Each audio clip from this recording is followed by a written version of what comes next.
दिल्लीयाव थाङालासिनो दिसपुराव थाङालासिनो बिटिसि काउन्सिलनि जौगानायनि फान्डखौ लाबोनो हाग्रा मानाव गेदेर हाग्रामा महिलारि सारा दिनै नोंथांमोना खोनागासिनो खुगायावबा ओरैबायदि गिदिर गिदिर लेक्सार हाजो गैयियाव हाजो बानायगोन माने मा नांगौ रायजोफोरा जि बियो जा लुबैयो बेखौनो बानायनानै होजोबगोन मा खालामगोन 1000 कौटि 1000 क्रर थाखा मा मावगोन मा खालामगोन दा बेबायदि बुंलायनो हाग्रा बिटिसि काउन्सिलनि दैदेनगिरि मानाव गेदेर हाग्रामा महिलारि सारा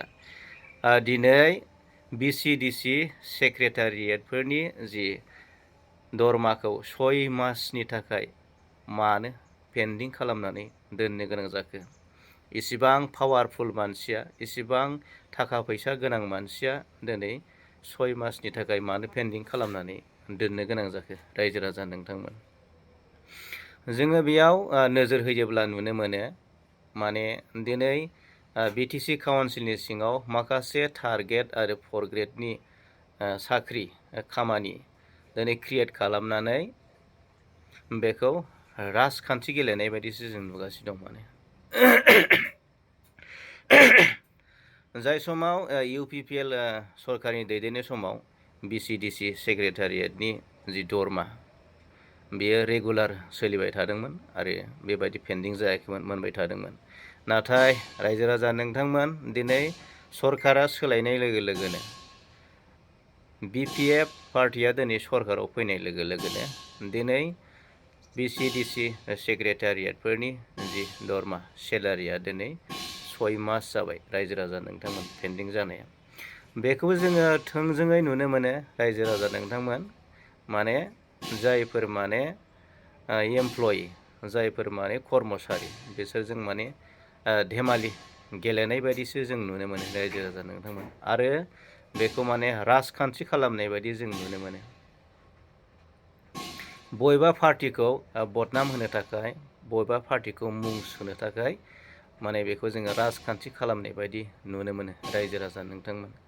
नङाब्ला मानो एसेबां गिदिर गिदिर खोथा बुंनो हाग्रा दिल्लीयाव थाङालासिनो फैसा लाबोनो हाग्रा दिसपुराव थाङालासिनो फैसा लाबोनो हाग्रा हाजो गैयियाव हाजो बानायनो हाग्रा दा बेफोरबायदि दैदेनगिरि नेतृत्व सासे लिडारा पावारफुल लिडारा दिनै मानो बिसिडिसिनि सेक्रेटारिफोरनि दरमाखौ मानो होनो हायाखै थ' बियो जोंनि थाखाय सोंथि रायजो राजा नोंथांमोन थ' जोङो नुनो मोनो जोङो बेफोरनिफ्राय नुनो मोनो दिनै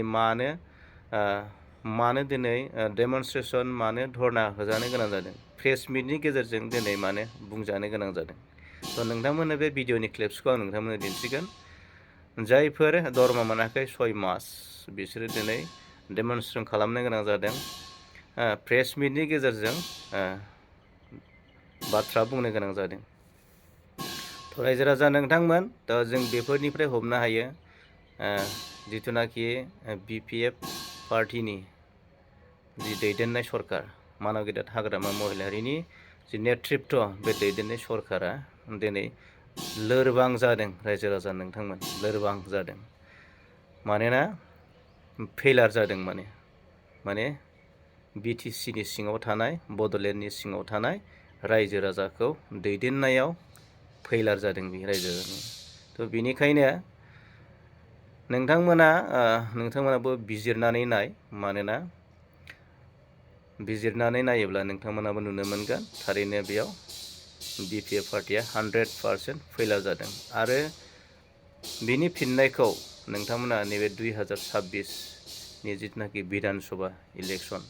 बे बिसायख'थियाव नोंथांमोना बिनि फिननायखौ होनो हागोन मानोना रायजो राजाजों पाब्लिकजों बेबायदि गेलेनाया मोजां नङा बेबायदि राजखान्थि गेलेनाया मोजां नङा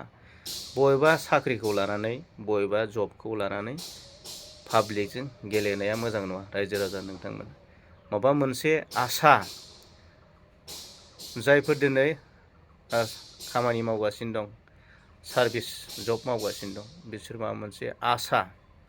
बिराद गिदिर आसा बे आसाखौ दिनै बे माने मा खालामना होनाय जादों, लाजि फोनांनाय जादों, माने निन्दा खालामनाय जादों रायजो राजा नोंथांमोन। थ' बिनिख्रुइ देरसिन आरो दुखुनि बाथ्रा मा थाबावनो रायजो राजा नोंथांमोन। थ' दिनैनि भिडिअखौ बेखिनियाव दोनबाय। बेनि फिननायखौ रायजो राजा नोंथांमोना नोंथांनि बेसेन गोसा भटनि गेजेरजों नोंथांमोना बिनि फिननायखौ होनो हागोन। दिनैनि भिडिअखौ बेखिनियाव दोनथ'बाय। गोजोन्थों।